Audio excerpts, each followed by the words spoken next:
Let me quickly introduce Vijay and Raj for the audience. And I've also promised Vikas and Sunil that I won't behave like Arnab. So I'm going to let them do most of the talking. I'll stick to my questions. We're going to be talking on content marketing, and very happy to be moderating this. Thanks for the invite. Let me give you a quick introduction about Vijay. Vijay heads the corporate communication function at the Murugappa group. In short, she's responsible for brand Murugappa, and her role spans multiple aspects: leadership, communication, PR council, and overall, scaling up the brand even further. She's worked with several brands, including Amara Batteries, AMP Sanmar, Citizen Watches, Karur Vysya Bank, and of course, Paribas Roka as well. Thank you, Vijay. Raj, pleasure to meet you. He actually has one of the most difficult jobs in the world. He is General Manager Marketing at bharatmatrimony.com, but it's very difficult because his job is not to raise money. His job is not to build a company. It's not to build a brand. His job is actually to run happymarriages.com. And it's a content marketing initiative of Bharat Matrimony to help people figure out how to have happy marriages in the first 4 years. So I wonder how you do that, but we will talk about it. But on a serious note, he's a content expert. He's worked at SIFI till about 2004. I believe David was at SIFI at some point of time as well. He understands both aspects of content marketing, which is the technology aspects of it, driving traffic, increasing user growth, and at the same time creating relevant content that's key to actually driving this traffic. So Raj, welcome. And let me actually get started with the first question, and then we will involve the audience to try and understand what you're interested in. But just to set the ball rolling, let me, so content marketing has become a buzzword, right? So in my mind, is it marketing using content? So let me ask Vijay first on what, according to you, is the very definition of content marketing. Thank you. Nice to meet you all. For me, content is something which picks off these things. Then we see if it markets or not. First, it is something interesting. I'm talking from the audience perspective. It is something which I like. It's something like if we were to plan what we should do, there is a bulb in somebody's, if it's at the back of his head or whatever. If I see something and if the bulb goes on, it's S. It's literally something which switches on and which I want to see, or I want to do, or I want to read. So in that sense, something which makes a person either feel good, look good, and do good. If all the three happen, then that is a successful content marketing campaign. So any of these would be happening when we talk of content marketing. Okay, so essentially it's lesser about the brand and more about what you think the reader, the person who comes across this content gets excited about. All about that. All Nothing about that. but that actually. Super. Raj, you want to take a shot as well? I think content marketing is more about content and less about marketing. Most of the brands believe that you got to create content and then you got to find channels to promote the content. And it's been my personal philosophy of over 25 years in content industry that it's less about marketing. It's more about understanding your customer. It's more about understanding the problems your customer has. When a company talks about a customer's problem, its business starts. When a company talks about a customer's business, its problem starts. So that's what I believe in. It's more about understanding a customer, it's more about understanding the customer's problems, and it's about building content around various phases to enable the customer to do or fix his issues with or without us. I don't believe that content should sell, though ultimately the business people are going to ask us for the ROI. I believe that content should engage. I believe that it's important to build conversations, and today's conversations fill tomorrow's coffers. That's my take on content marketing. Super. Thank you, Raj. One more question to the panelists on specifically what you do at your own companies on content marketing. So at the Murugappa Group, I think there's a combination of B2B and B2C work that happens, and then the B2C is obviously what we all publicly see. So if you could take us through some of those initiatives, that would be great. Yeah. See, there are two parts to it, at least from where I see it or how we work at the group. Even the B2B brands are doing their work independently. So at the Murugappa group office level, we predominantly focus on the group brand. The group brand is of course the sum and additional aspects of the group companies. It's an aggregate of what all the companies sell, plus the way we work, the way we deal with our people, so many other things, the culture, everything. But the one thing that we are totally focused on is the corporate brand. That is, it's nothing but an idea.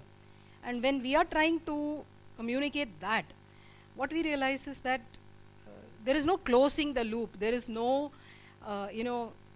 thing to say that somebody has actually, finished a purchase or somebody has actually connected up with us in this front. There is no real, thing to indicate, signal to indicate, yeah, we have made that connect. We are almost like the background score in a favorite song, that can actually lift the song. The person is performing in front of you, a great singer, but if the background score doesn't work, the companies cannot perform. So the group brand is similar to that. It talks about the culture, as I said. It's also something which helps create images and bust the myths. There are many myths which surround brands or things which prevent a brand from actually making a connect. So for us, the work is all about busting those myths. And as I said, it's like that music. It can actually keep on playing there. If suddenly one of our companies, whether it is QME, which is a B2B brand, if it is connecting with its customer who might be looking at the rational stuff, if the Murugappa music comes on, you can be sure, and if it is a harmonious music, you can be sure they will make the connect. So it is like that, and that's what we work on.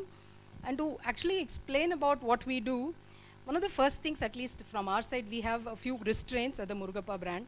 Our company brand work takes precedence over the corporate brand, Murugappa brand, in terms of money, in terms of time, in terms of everything. So the group brand has to always, as I said, be the background score. But it doesn't mean that we don't do a lot of work. We do. The restraints are basically in terms of money, in terms of people time. Otherwise, our team is 24/7 at it, and we get a lot of ideas. So what we do is, we begin with one straight filter, which is like looking at the audience we want to connect with for the group brand. First we say, okay, does this person have a need to know us in some sense or the other? Is there a reason to know us?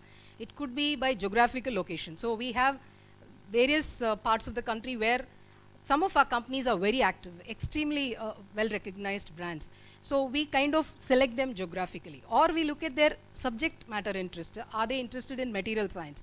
Are they interested in cycling? So we find those interests. Once we have filtered that down, then we know who the audience is. Otherwise, if we were to look at how do we reach the entire population in India, it's going to be a tough call for us, considering many of the similar corporate brands are spending crores and crores of money in mere days.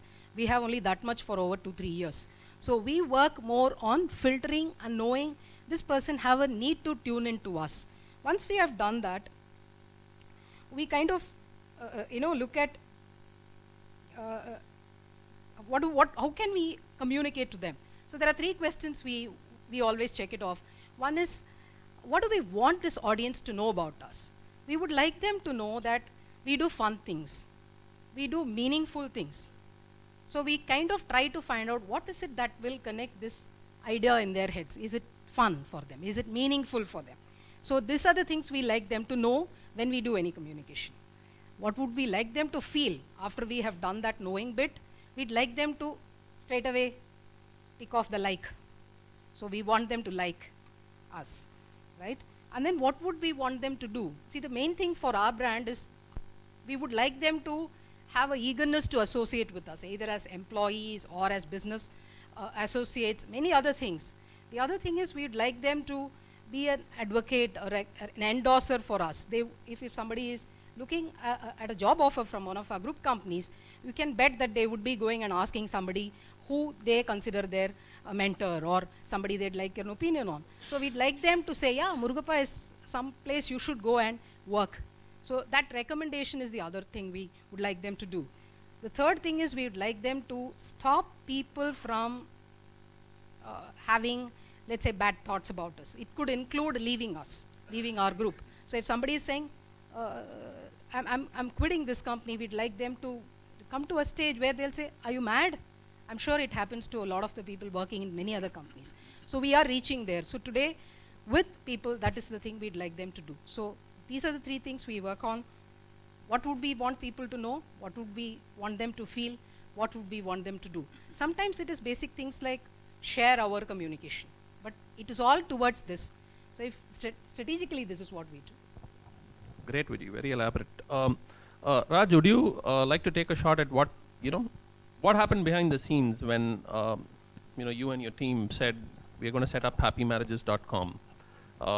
Could you take us through the early days of such an effort? And it's not only happymarriages.com. You do a whole lot of other, video-based content marketing efforts. So if you can give us a perspective of what happened in the early phase. Sure.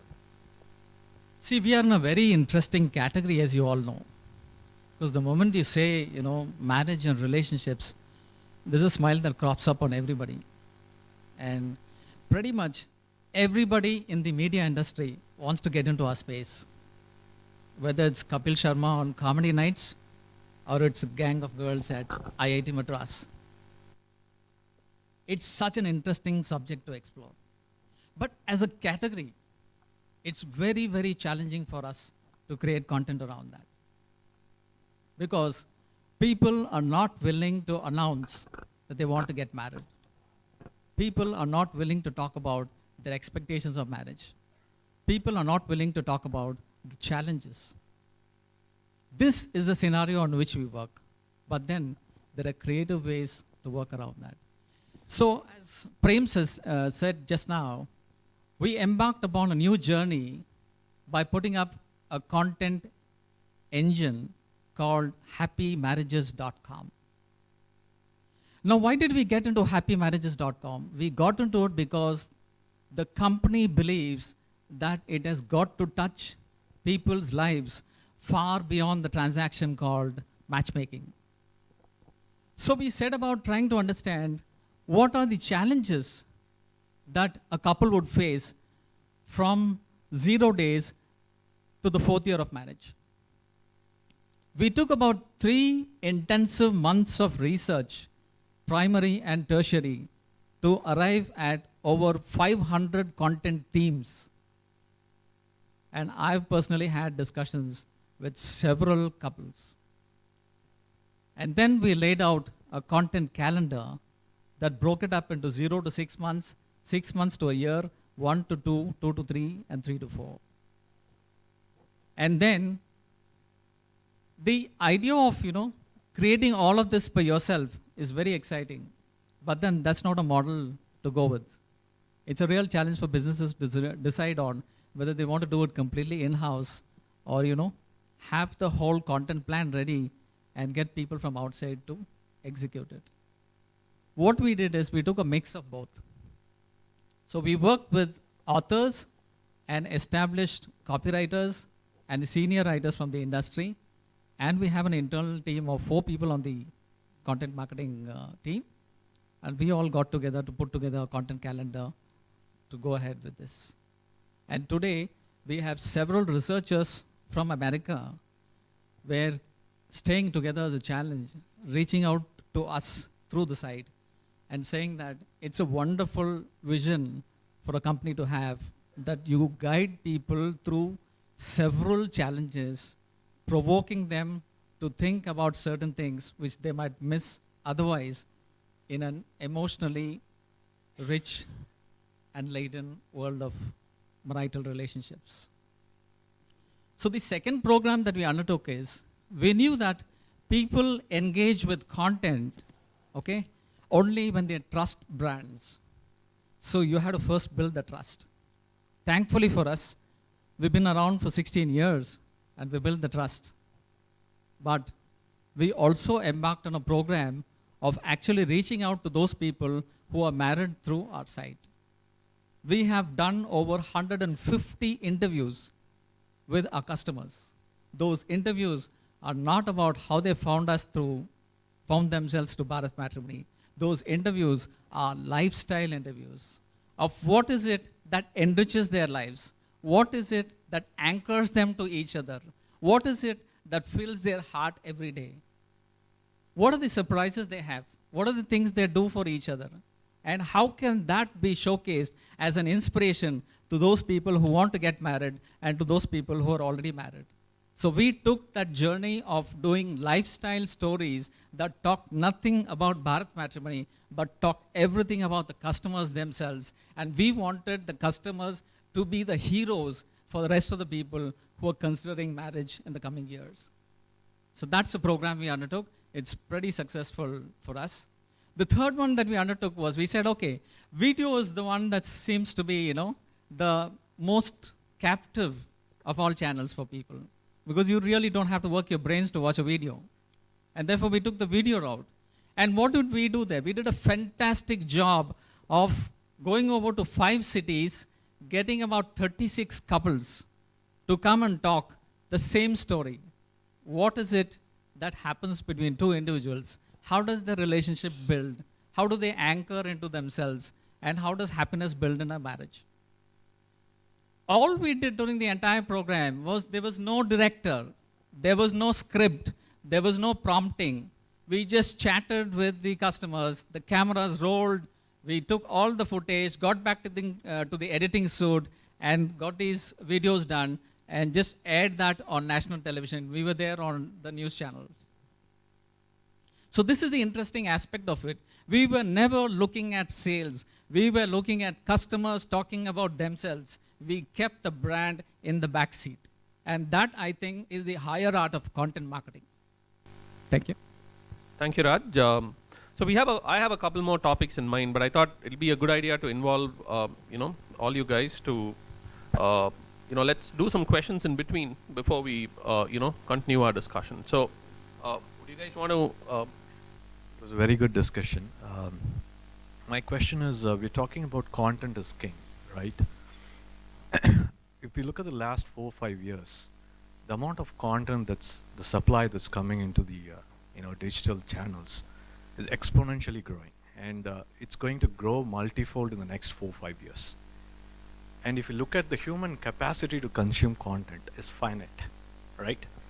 So here companies are forced to push by spending a lot of money to promote their brands and all that, right?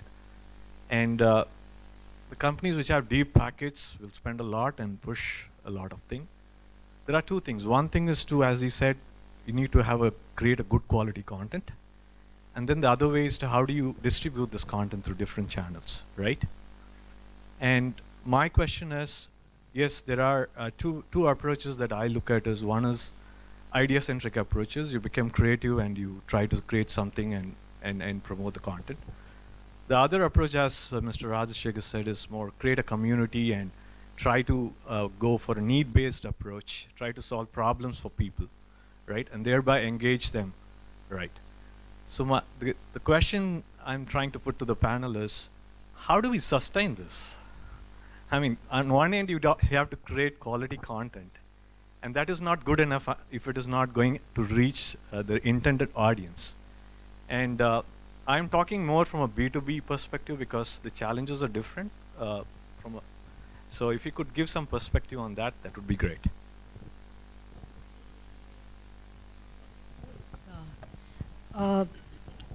Okay.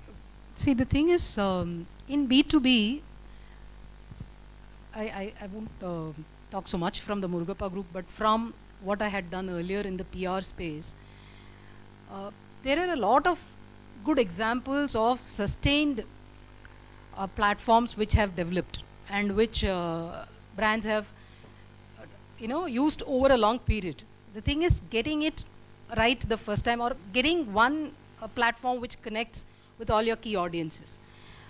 Several of the companies, for instance, the biggest of them would be 3M kind of a brand, where while everybody knows them for innovation and the number of patents they hold and things like that, but if you really look around and see what communication they did, hardly anything you would find in the traditional media space. It was all about technically communicating to the right audience through their life cycle.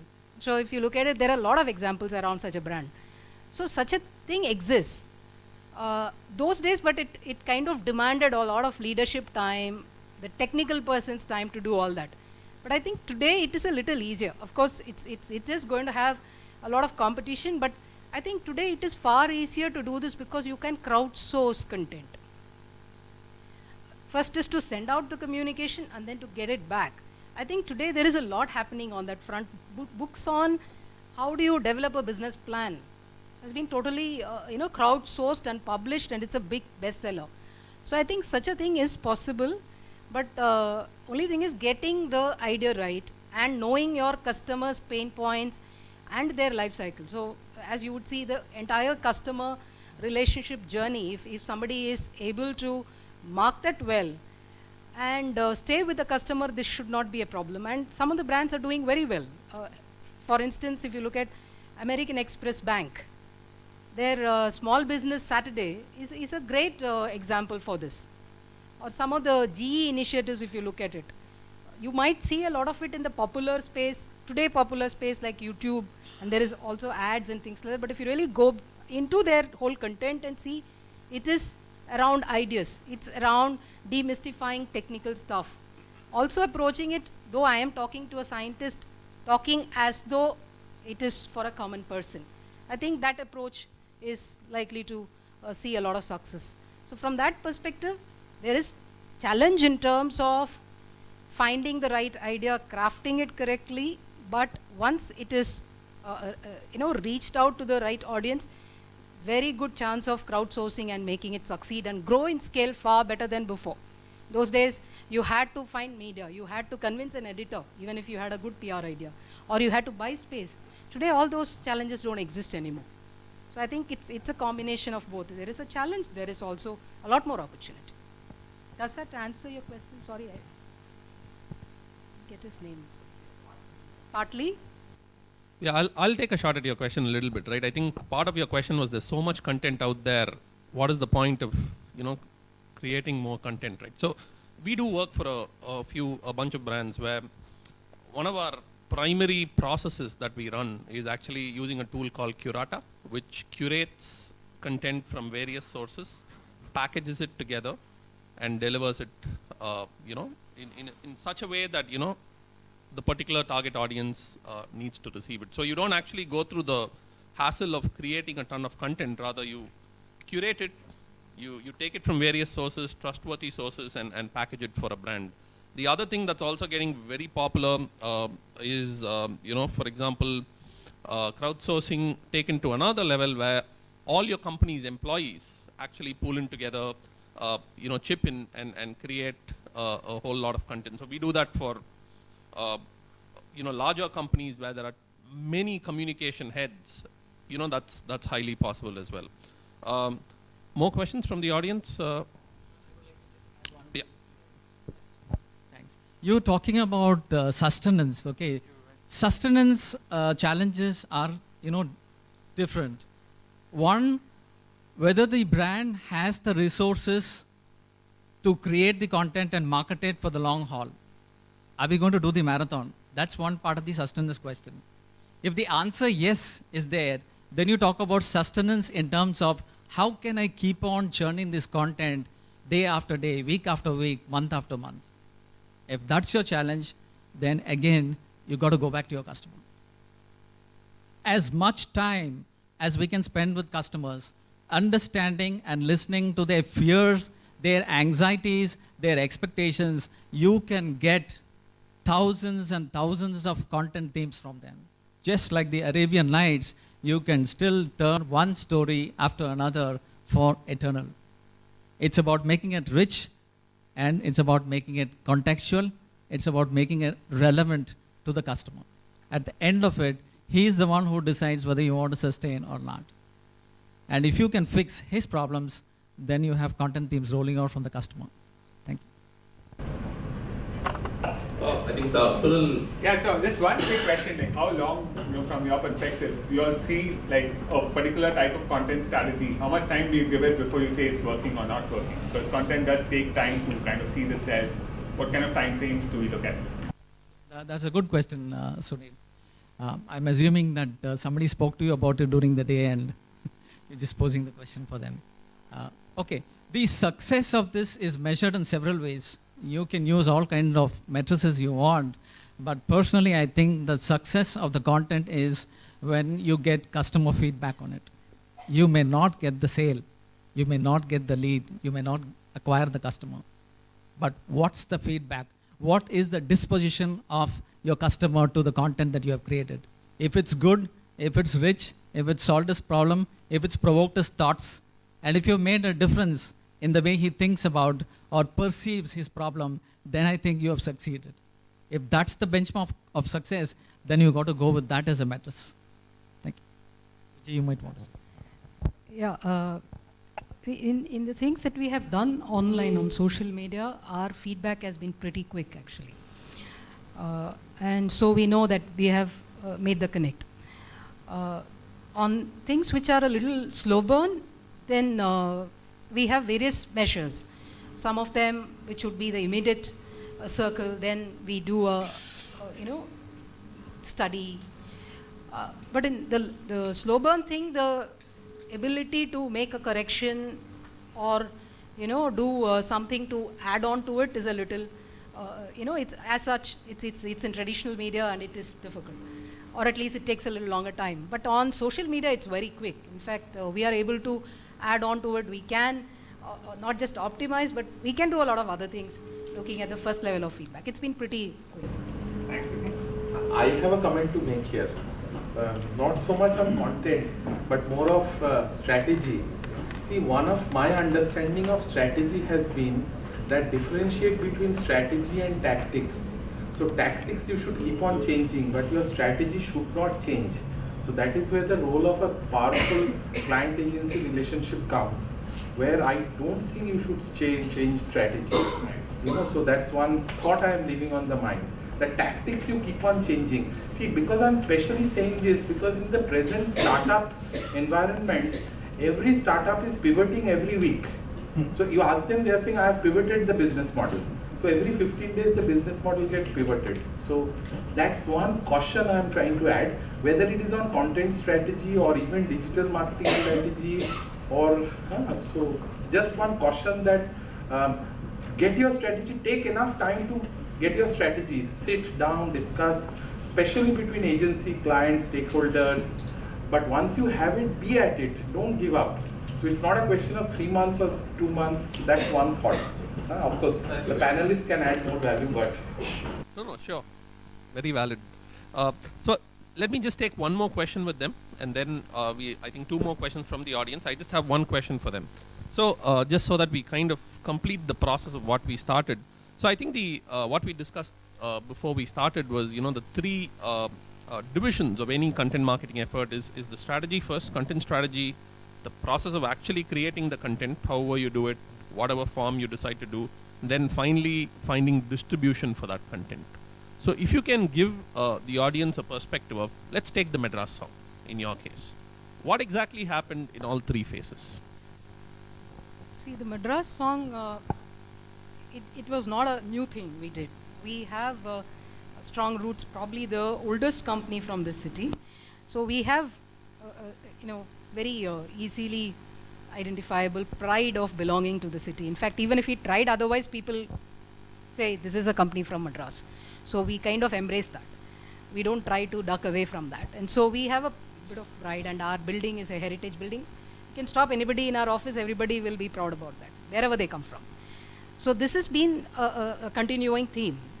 When Madras became 350-year-old, we had the largest quiz of those days sponsored, and many other things we have been doing. Having said that, when we looked at, okay, how do we connect to the current audience, we realized that the connect to their city was far higher, say, in a place like Bangalore or Delhi, Bombay, for instance. But Madras was very latent. People, they didn't come out typical of the culture of the city.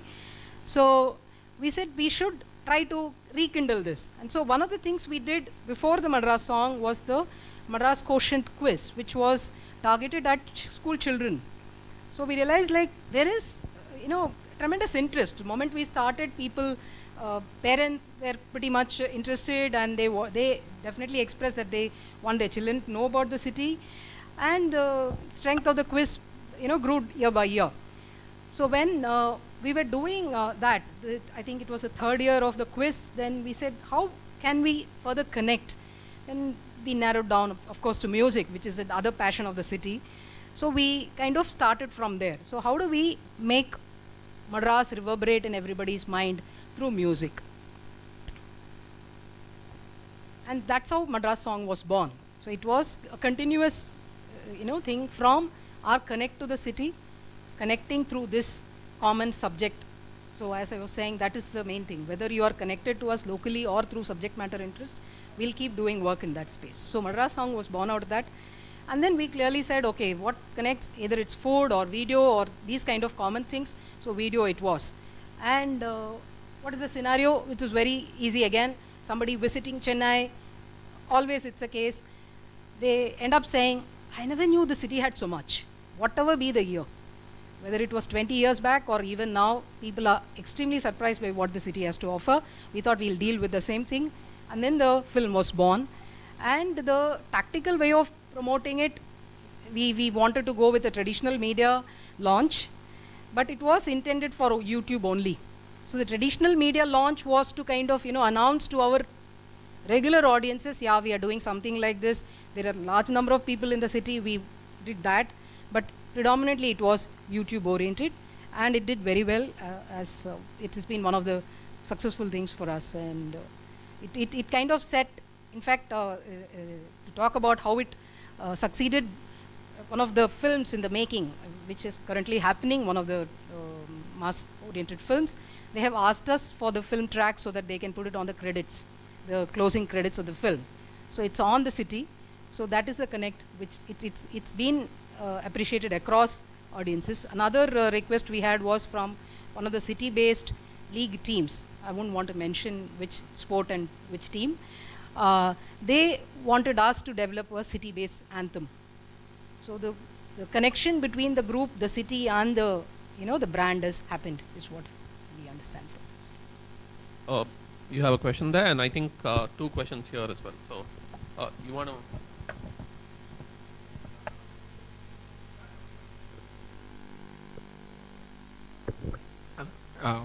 Right, good afternoon, everyone, and I think it's a lovely event here all put together. Right. Now, I was in a very similar conference a couple of weeks back in Mumbai, where it was a conference of the traditional media, the newspapers and television channel. And of course, the social media's entire impact and its importance is well established today. But the question I have for you is that anything that gets carried in a traditional newspaper or a television channel has a lot of credit attached to it. And that's why the mainstream content is actually paid for. You can attach a value to it. Whereas anything which comes in a digital or a social media somewhere has a question mark attached to it. It's not treated as credible as a news as what would publish, say, in a Times or a Hindu. So what can we as companies do to increase the credibility of content which is carried in social media? Or is there something happening at the background which we are not aware of? Depends on which media you read, but That was a good question from the audience. See, one of the advantages that's still left with traditional media is that when it comes to trust, it has a slight edge over social media. We got to accept that. That when we read something in the Times of India, in the Hindustan Times, in the Economic Times, in the Hindu, that there is belief, that there is trust. You read the same thing on the internet, on somebody's blog, you really have a little bit of doubt. Yes, that's where we are. But for conversation, how many times this audience over here converse during the day, and how much of that information comes from the newspapers is what I would like to ask. Because all the information that we need for a daily conversation is coming from social media. That's where we have a huge advantage over the traditional media. But to answer your question as to how do we build credibility and trust, it's based on the brand. It's based on the work that we do. If it's in-depth, it's research-oriented, it's not frivolous, it's not selling, it's not marketing, it's talking about people's problems, you're hand-holding them, you're guiding them, you're resonating with their thoughts, then I think you can build trust. That's the way to go. Because to actually add to that, right, so let's say that you're trying to find, the best A/B testing software that you're trying to find, you actually, search for it online.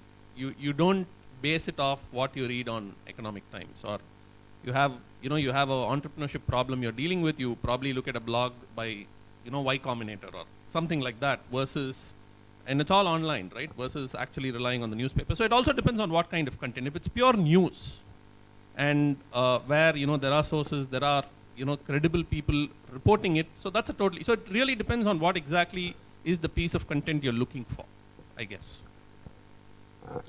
Yeah, one thing is, there is always a thing about, can you create a viral video for me, is a common question. Most agencies say, please don't ask me for a viral video. My thing is, this resisting making something which is a fad is one of the things that will eventually build the trust. See, if we keep trying to find the fad and ride it, that is going to be a problem. If we, as you said, keep your ears tuned to the customer and look at what is the problem and which part of his journey are you, dealing with, that part, that will give you the, the content and the idea. From there, if we work, I think a lot of this trust issue will be solved.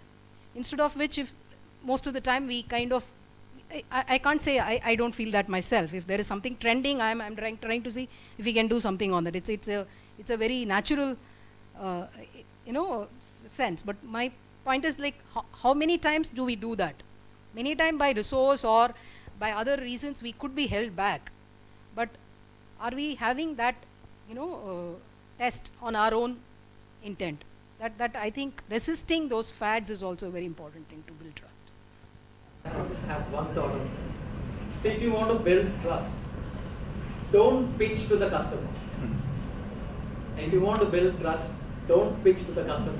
Pitch for the customer. You have to be, as a marketer, on the side of the customer, fighting people within your own company saying that you should not sell, you should not market. You have to be on the side of the customer. So if you want to build trust, pitch for the customer, not pitch to the customer. An interesting thing I'd like to add for this, when I was in the PR side anyway, there was always the time when press releases used to be made. It's a very important document that company will put out. Most of the time the chairman or the managing director would be working on it. As an agency person, I would be very keen to make the journalist look at that release. And that will ensure that we got the coverage, whether it is in a press conference or otherwise. But most of the time, the company would be looking at what would make the MD happy. So we used to kind of say, do you want coverage or do you want the MD happy? In fact, with coverage, you can achieve both. So that was the one thing. There have been times when I've actually done 2 press notes. One for the MD, another as my email cover note, which will, connect with the journalist. Yes, but so I think as to endorse that, if the customer says, okay, I like this, then we have earned the trust. I think we have 2 more questions. One, you had a question, right? Here in front, gentleman first, and then the next question over there, and I think we'll wrap up. You guys are the experts, and ultimately the emotion is the key, for connecting with the consumers. Not all subjects and all businesses, you can actually put the emotion into it. And what kind of a thought process, goes through your minds when you're trying to put, obviously yours is the best example in terms of creating it, and obviously the Madras Song. So what goes through your mind, particularly for startups and people here in the room, how do you kind of put the thought process into their minds, and what is it they're looking for, to put emotion into some of these hard subjects?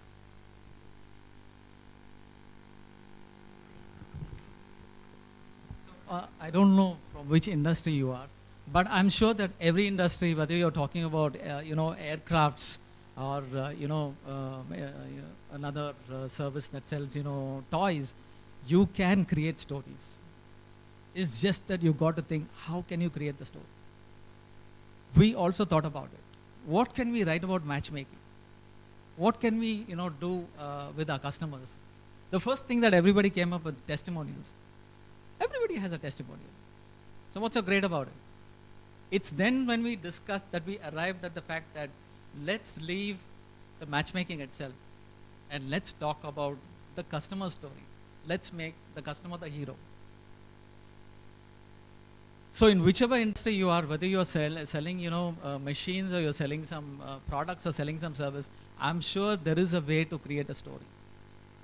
And that's what you need to find. That's what the content guys need to find. That's what your marketing team needs to find. What is the story that you want to talk about? Murugappa Janakiraman, the founder and CEO of matrimony.com, found his wife in 2000 on the same portal that he created. That is a story that everybody believes. That's a story that's been written even in the US newspapers, because that resonates. And when the man found his own partner on the site, it just filled in him that belief that this is the same thing that's going to happen to everybody else in India. And that's why most newspapers had written that he is India's matchmaker. So you have to find your own story. I'm sure there's a story. We're going to be here after lunch. Maybe if you can catch up and tell us what's your industry, we'll probably try to figure out some thoughts around that. Thank you. Cool. Yeah, I think one final question. Thanks. Good afternoon. I think extending the same question what gentleman asked on content creation and distribution, and then I think we'll be at the stage where how do we differentiate it. So two things I want to ask, that many places across the world, the content creation and distribution is also linked with some activity offline. Say they do crazy stuff, innovative stuff somewhere else, which gets PR-able thing. I think many of the Cannes winning entries are like this now. It's not pure advertising, but doing some crazy stuff and getting it viral and creating content on the digital media. Do you recommend that these kinds of things will also work? And do we need to see people who are really mavens, who will really make it viral when we are creating content? It's not only for the people who are reading it, but people who can make it viral. Do we need to think in that way? 2 points. Leave the question to Vicky and then I'll come back. See, I talk from experience of the one video that went viral far beyond our expectations. That's a farmer video that we did. It was something which asked a question, which is, what is the most important job in the world? And there was a vox pop in a city, and nobody even thought about the farmer. And then we had a tribute song to follow that.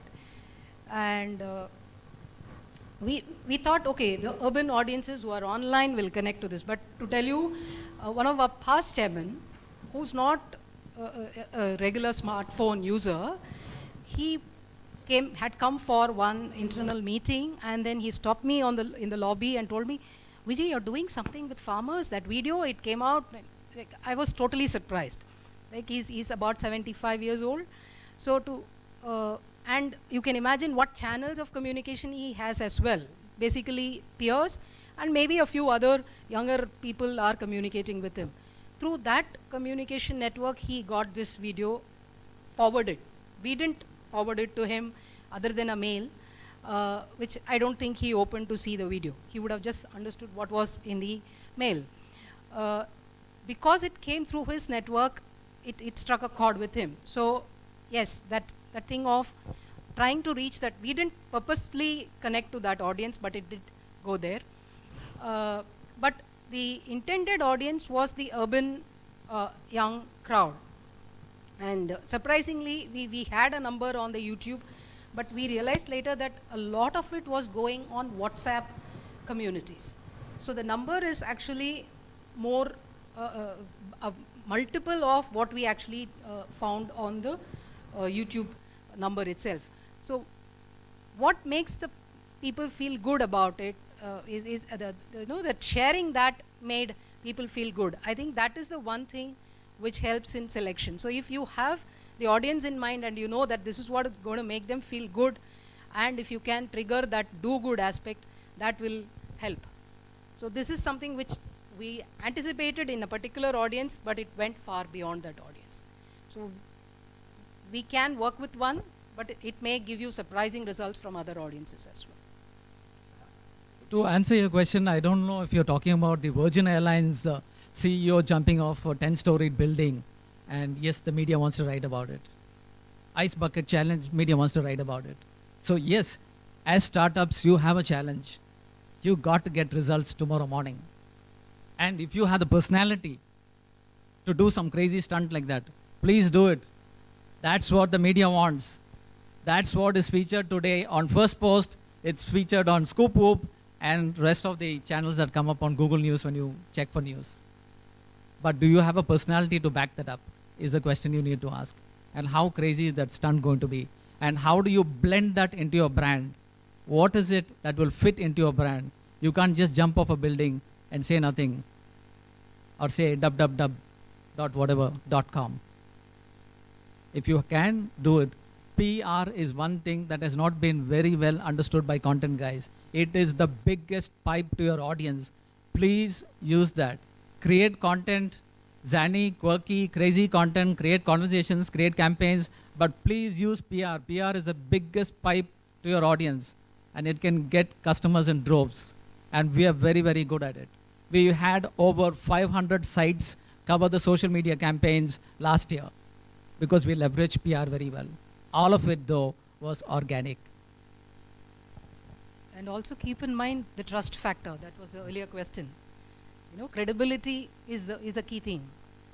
So if you are doing something zany and then if it gets coverage, it should look a correct fit.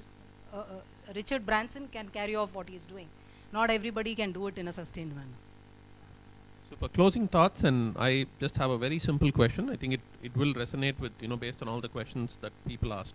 What, if you have to put a percentage of content marketing to the overall marketing mix, traditional, digital, and content marketing, what percentage would you put? Because it seems like it's great value addition on the brand. It's a must do, but what percentage would you put in terms of percentage of spend? It's growing. That's the first thing I must say. Looking at the last 5 years, we have moved the percentage of investment in digital and social in a significant manner. And so in that, content is becoming a very key thing, because whatever we do on digital also is hanging on content. In fact, to some extent, I would say a lot of our thinking on even what we do on traditional advertising is kind of anchored by the boundaries we put on content here. So if something is not looking credible on this front, we are also checking if it is sounding the same way in our advertising. So to that extent, it's becoming something which kind of helps our thinking. Having said that, it is growing year after year. So this year we have in fact put down in our committed KRAs that these are the 5-6 things we will do in a big way, both internal and external. By percentage, I'm not very sure if I can give you an exact number, but it would be somewhere between maybe 10 to 15% of our full marketing budget. Yeah. Yes, because to make videos, it does cost money, and we recently launched 9 videos called Saying It Simply. In fact, that is something which relates to this B2B content. All our companies are in businesses which are very difficult to convey what we do, abrasives. So how do you explain that business to any common person? So we develop videos to demystify our businesses, and so yeah, we do invest in that kind of content. So I'm not willing to harbor a guess on what percentage of money we should put in content. But as Vijay says, content is very important, and people are investing more money in content. As people, working for various brands and various startups, I think you have to fight for every pie that you can get, for every extra pie that you can get. Because how can you sell anything, whether it's a product or a service, without content, I don't think the world has seen any example. And the world has seen better examples in content. I don't know if many of you would have heard of a site called babycenter.com. Baby Center is a Johnson & Johnson content, a shining example of content that guides its, pregnant mothers up to their, children stage. 45 million parents are reached every month. Billions of dollars in sales to Johnson & Johnson. It is just a content engine. It is just a content engine. Red Bull, about which we speak so much, we are not sure if Red Bull is making a product or Red Bull is a media company by itself.